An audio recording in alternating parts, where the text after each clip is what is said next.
今天我们要聊的是一个非常重要，但很多投资者可能还没有意识到的宏观拐点。美国就业市场正在经历疫情以来最大的一次单月下滑，而这正在迫使美联储提前进入降息周期。这不仅仅是一组就业数据的波动，而可能是整个全球资产配置周期的转折点。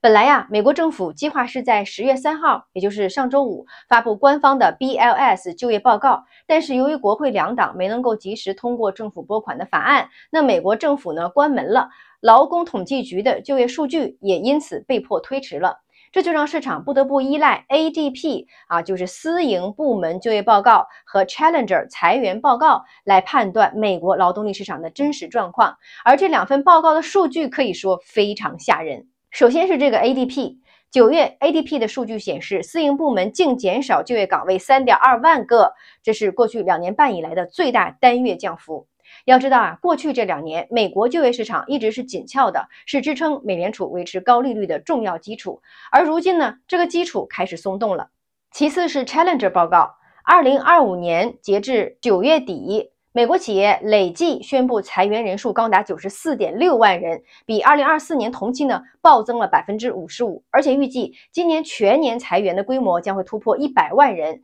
这在历史上只有在2020年疫情爆发的时候出现过。换句话说，美国劳动力市场不是放缓了，而是在快速降温。那接下来我们来看几个核心的指标，直观的感受一下这个转折的力度。第一个是职位空缺比。在2022年的时候美国的职位空缺和失业人数之间的比例曾经高达2比1，也就是说每一位失业者面前都有2个岗位在等着他，这是一个典型的雇主在抢人的超级紧缺市场。但是如今这个比例已经跌破了1比1，也就是说岗位已经少于失业人数，进入了一个雇主方市场。从历史标准来看1比 1.5 之间是正常的均值区间，如果低于1，那就意味着劳动力市场出现了明显的松弛，经济处于衰退区间。而现在美国已经稳稳地掉到了这个档次。第二个就是辞职率。在过去2年美国员工的跳槽热情非常高，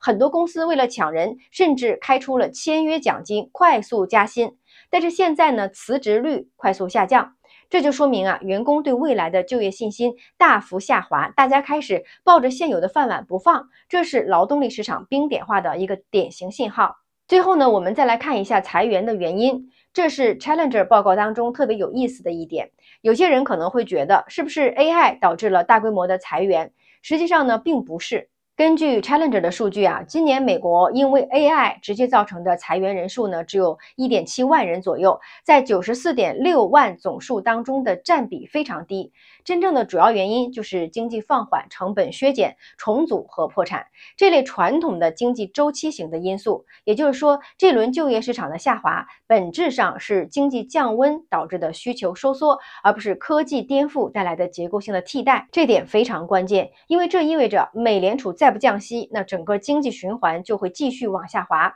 而这也是我们今天要讲的第二个部分，就业崩塌导致美联储被迫放水，导致全球资产配置的新的拐点发生。因为对于美联储来说就业数据不仅仅是经济的温度计，更是货币政策的方向盘当就业出现了系统性的疲软的时候，美联储的空间就被迫打开了。我们先来回顾一下最近的降息路径。在刚刚过去的9月，美联储已经第一次降息25个基点了，把联邦基金的利率从 4.5% 下降到 4.25%， 这已经是2022年以来首次真正意义上的政策转向。接下来关键就在于10月29号的 FOMC 会议了。根据芝加哥商品交易所的 FedWatch 工具，市场目前预期10月份再降息25个 BP 的概率是 96.2%，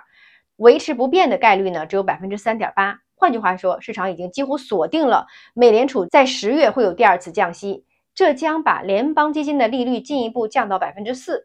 在这里我想强调一下，这不是市场在猜，而是因为就业数据的恶化逼着美联储必须顺势而为。再往后看，12月10号的 FOMC 会议也非常的关键，市场预期12月再次降息25个 BP 的概率高达 86.3%。如果10月和12月这2次都兑现了，那么今年底的联邦基金利率将从目前的 4.25% 进一步降到 3.75%。这意味着什么呢？意味着美联储提前启动了宽松周期。通常美联储的降息节奏是滞后的，经济先走坏，再过1-2个季度，联储才跟。但是这次呢，由于劳动力市场恶化来得很快，政策不得不前置发力了。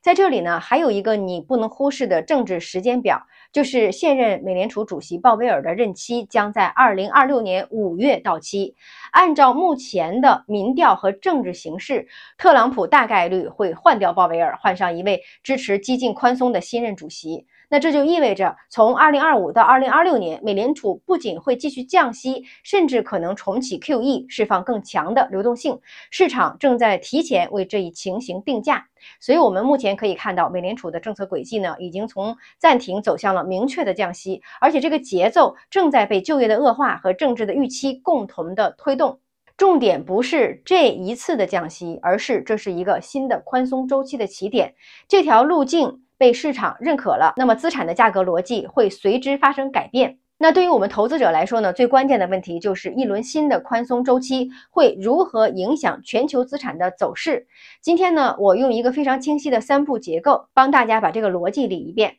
第一，首先受益的是美股，特别是科技板块。在过去的10几年里每一轮美联储的宽松周期最先启动的板块呢，几乎无一例外就是科技成长股。原因很简单，利率下降，贴现率下降，到远期利率现值大幅提升，资金成本下降，到科技企业融资环境改善，那流动性泛滥，到成长资产率先被资金追捧。那这轮降息周期一旦被确认，市场最直接的反应就是成长 AI 板块的估值会上修，科技股会领涨。这就和去年底今年初我们看到的走势非常的类似，只不过在当时市场在压住降息，现在呢是现实降息了。所以美股的科技股很可能会再次成为宽松周期的先锋队。第二，